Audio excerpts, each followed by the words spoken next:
Chers auditeurs, voici le résumé de la leçon 10 du deuxième trimestre 2023. Un grand merci à nos abonnés pour votre soutien. Un merci particulier à ceux qui nous ont envoyé des commentaires sur la façon dont nous pouvons améliorer la qualité de nos vidéos. Si c'est la première fois que vous regardez cette chaîne, veuillez vous abonner et cliquer sur l'icône du pouce levé pour aimer cette vidéo afin d'être averti lorsqu'une nouvelle vidéo est publiée. Le sujet de cette leçon: les dernières tromperies de Satan. Prions. Notre Père Céleste, merci beaucoup pour cette leçon. Ouvre nos cœurs pour que nous puissions la comprendre. Seigneur, aide-nous, avec l'Esprit Saint, à mettre en pratique ce que nous apprenons. En Jésus-Christ, nous te prions. Amen. Le texte clé de cette leçon se trouve dans Jean, chapitre 17, verset 17. Sanctifie-les par ta vérité. Ta parole est la vérité. C'était une belle matinée de septembre dans la ville de Chicago, aux États-Unis d'Amérique. Les rayons du soleil touchent le lac Michigan tandis que les gens se rendent au travail et les enfants à l'école. Ce matin-là, une histoire effrayante a été rapportée aux informations. Cette histoire a effrayé les habitants de Chicago. Le reportage disait que les gens tombaient malades. Certains d'entre eux sont morts quelques heures plus tard, après avoir avalé des pilules de Tylenol. Le Tylenol est une pilule puissante contre les maux et les douleurs, que l'on peut acheter dans les pharmacies. Les scientifiques ont décidé de tester le Tylenol pour voir ce qui n'allait pas. Une fois les tests effectués, les scientifiques ont découvert ce qui rendait tout le monde malade. Les pilules de Tylenol contenaient du poison. Quelqu'un a mis du poison dans les pilules. À ce jour, personne ne sait qui a commis ce crime. Comme nous l'avons vu, le livre de l'Apocalypse nous avertit que les habitants de cette terre boiront un breuvage spécial appelé le vin de Babylone.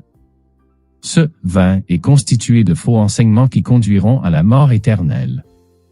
Mais Dieu nous donne un remède pour nous guérir si nous tombons malades après avoir bu le vin de Babylone. Ce remède, ce sont les messages des 3 anges d'Apocalypse 14. Alors, que signifie Babylone? Dans le livre de l'Apocalypse, Babylone la Grande désigne, dans un sens particulier, les religions apostates réunies à la fin des temps. Le terme « Babylone » se réfère aux organisations elles-mêmes et à leurs dirigeants, et non aux membres en tant que tels. Ces derniers sont qualifiés de « grandes eaux ». Qu'est-ce qui ne va pas avec Babylone? Pourquoi Dieu a-t-il annoncé sa chute et nous a-t-il invités à en sortir? Dans cette leçon, nous verrons les points suivants. Les tromperies de Babylone, une tromperie universelle. L'immortalité de l'âme. Le faux jour de repos. Se protéger de ces tromperies, le vrai jour de repos est un appel à l'obéissance. Point numéro 1. Les tromperies du Babylone. Une tromperie universelle. Il y a une voie qui semble être la bonne, mais à la fin elle mène à la mort. Proverbe, chapitre 14, verset 12. Chers auditeurs, Jésus a prédit que de faux prophètes séduiraient le monde par des signes et des miracles. Ils séduiront même ceux qui veulent rester fidèles à Dieu. Comment feront-ils cela? Dans le passé, Babylone a rendu les gens ignorants en les éloignant de la Bible et en leur enseignant de fausses philosophies humaines. Elle agit encore de la même manière aujourd'hui. Elle utilise de fausses pensées humaines pour éloigner les gens de la vérité biblique. Presque tout le monde suivra ses chefs et finira par adorer Satan. Seule l'étude de la Bible avec l'aide du Saint-Esprit peut nous aider à distinguer la vérité de l'erreur. Première tromperie. L'immortalité de l'âme. Le serpent dit à la femme, « Tu ne mourras point ». Genèse 3, verset 4. Babylone et le spiritisme sont clairement liés. Ainsi, la plupart des chrétiens d'aujourd'hui acceptent des doctrines de démons. L'une des plus courantes est que nous sommes immortels, que nous ne pouvons pas mourir, comme Satan l'a dit à Ève. Ils croient que l'esprit continue à vivre après la mort du corps. Ils croient également que nous allons directement au paradis après notre mort si nous avons accepté Jésus comme notre Sauveur. Si nous ne l'avons pas fait, nous allons directement en enfer, où nous errons en tant qu'esprit sans corps. Billy Graham était un célèbre prédicateur baptiste américain. Après la mort de Graham, les gens ont dit qu'il était vivant et en sécurité au paradis avec Jésus. Les gens racontent ce mensonge tout le temps dans les églises, les salles de classe et lors des funérailles.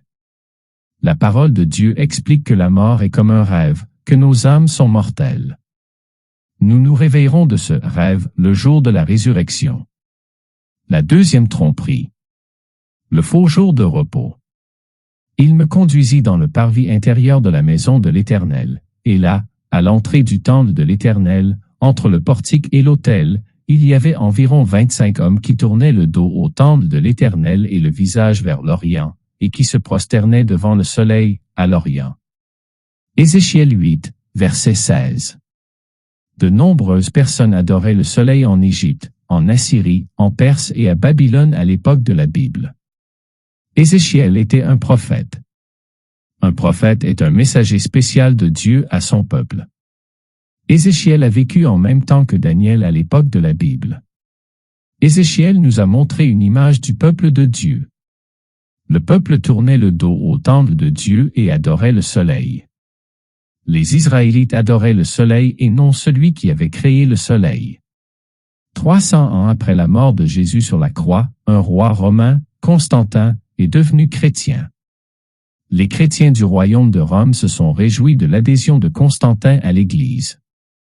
Constantin avait été un adorateur du soleil.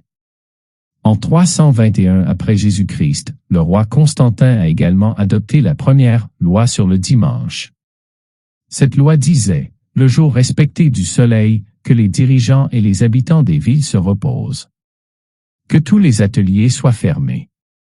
Depuis lors, l'Église chrétienne n'a jamais ouvertement vénéré le soleil, mais elle a commencé à le faire le jour que Rome utilisait comme jour du soleil. Certaines langues ont conservé cette signification, comme le nom Sunday en anglais. Ce changement de jour de culte n'a jamais été remis en question dans la chrétienté dominante, bien qu'il n'ait pas de racines bibliques. Point numéro 4. Se prémunir contre ces tromperies. Le vrai jour de repos. Sanctifiez mes sabbats, et ils seront un signe entre moi et vous, afin que vous sachiez que je suis l'Éternel, votre Dieu. Ézéchiel 20, verset 20. Des démons ont dirigé Babylone et ont trompé le monde avec leurs vins de doctrines humaines. Ils se moquent également de la minorité qui continue d'adorer Dieu d'une manière différente et la persécute.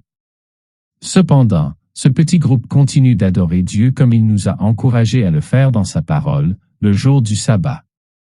Le reste fidèle appelle le monde à adorer notre Créateur. Ils annoncent également la chute de Babylone, qui a enseigné un faux jour d'adoration. Dernier point. Un appel à l'obéissance. Et j'entendis du ciel une autre voix qui disait, « Sortez du milieu d'elle, mon peuple, afin de ne pas partager ses péchés et de ne pas recevoir ses fléaux. » Apocalypse 18, verset 4. Chers auditeurs, le reste qui est fidèle aux doctrines de Dieu n'est qu'une petite partie du peuple de Dieu. La plupart d'entre eux sont encore à l'intérieur de Babylone. Ils ne sont pas conscients qu'ils adorent Dieu le mauvais jour, ou qu'ils acceptent les tromperies de Satan comme des vérités, comme l'immortalité de l'âme. Ils ont donc besoin que quelqu'un leur enseigne la vérité et les invite à sortir de Babylone. Il faut leur apprendre que la transgression de la loi de Dieu est un péché. Il faut enseigner à tous les fidèles que l'obéissance ne fait que refléter la grâce du Christ, qui nous libère de la condamnation et de la domination du péché. Une des façons de le faire est de partager avec vos amis et vos proches cette leçon. Que Dieu vous bénisse.